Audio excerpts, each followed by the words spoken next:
नमस्कार, मैं डॉक्टर निवेदिता आज इस वीडियो में बात करूंगी ऐसी 7 चीज़ों के बारे में जो अस्थमा पेशेंट्स को अवॉइड करनी चाहिए क्योंकि ये बलगम बहुत ज़्यादा बनाती हैं। जी हाँ, जब हम बात करते हैं अस्थमा पेशेंट्स की तो वो बार-बार आपको ये कंप्लेन करते हैं कि बलगम ज़्यादा बन रहा है और उसको आपको खांसी करके बार-बार बाहर निकालना पड़ रहा है। इस बलगम की वजह से सांस लेने में तो दिक्कत होती ही है, डिस्कम्फर्ट पैदा होता ही है, उसी के साथ-साथ आपको वॉमिटिंग की टेंडेंसी भी होती है क्योंकि आप बार-बार खांस रहे होते हैं। ये इम्पॉर्टेंट है कि आप जान लें कि डाइट का बहुत बड़ा रोल होता है किसी भी डिजीज को रिकवर करने में या कंट्रोल करने में। जब हम बात करते हैं ऐसी कौन सी चीजें हैं जो कफ को बढ़ाती हैं, तो उससे पहले ये भी जान लेना जरूरी है कि आखिर शरीर में म्यूकस बनता क्यों है और इसका काम क्या है। जी हाँ, जब हम बात कर रहे हैं म्यूकस की तो ये आपके शरीर में रोग प्रतिरोधक क्षमता को बढ़ाती है, या आप ये कह सकते हैं कि जो भी एलर्जेंस आपके शरीर में प्रवेश कर रहे हैं उनको वहीं पर ट्रैप करके उन्हें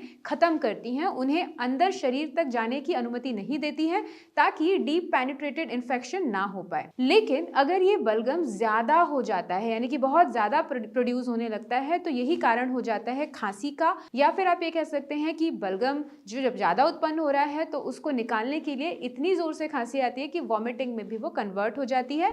साथ ही साथ ये सांस को अवरुद्ध कर रही होती है तो ब्रेथलेसनेस डेवलप होती है। तो ऐसी 7 चीजें जो आपको अवॉइड करनी चाहिए जब आपको बलगम पैदा हो रहा है, उनमें से पहली चीज है फर्मेंटेड फूड। फर्मेंटेड फूड यानी कि ऐसी कोई भी चीज जिसमें खमीर पैदा हो रहा है, ये सारी चीजें आपके शरीर में बलगम को भी ज्यादा पैदा करेगा। जैसे कि दही, दही फर्मेंटेशन से बनता है, या अगर हम बात करें इडली डोसा या इस तरीके की कोई चीजें जो फर्मेंटेशन से बन रही हैं, जो बासी हैं, उनसे आपका बलगम पैदा होगा। साथ ही साथ अगर हम दूसरे नंबर पे बात करें तो आती है प्रोसेस्ड फूड। प्रोसेस्ड फूड में कई सारे ऐसे केमिकल्स डाले जाते हैं जिससे उसकी शेल्फ लाइफ पीरियड बढ़ा दी जाए ताकि कोई भी फूड जो प्रोसेस्ड है वो काफी लंबे समय तक हम उसे यूज कर सके। इतने ज्यादा केमिकल्स होने की वजह से आपके शरीर की रोग प्रतिरोधक क्षमता को ही अफेक्ट करता है और आपके शरीर में बलगम पैदा ज्यादा होने लग जाता है। इसके साथ साथ आप ये जान लें कि जिस भी चीज में हिस्टामिन ज्यादा होगा वो आपके बलगम को ज्यादा पैदा करेगी।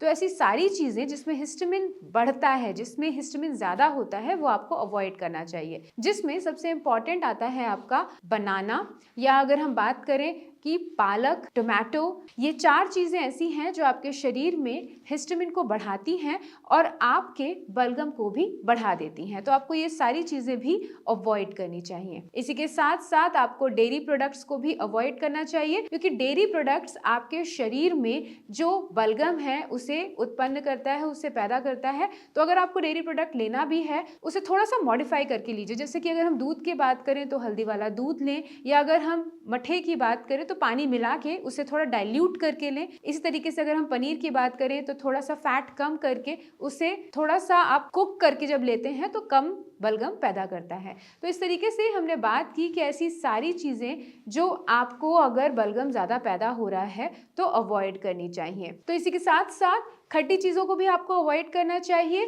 क्योंकि खट्टी चीजें आपके कफ को इंक्रीज करती हैं। तो सारी खट्टी चीजों को आप अवॉइड कीजिए ताकि आपको कफ कम बने। तो इस वीडियो में मैंने आपको बताया कि ऐसी कौन सी चीजें हैं जो आपको अवॉइड करनी है अगर आपको बलगम ज्यादा बन रहा है।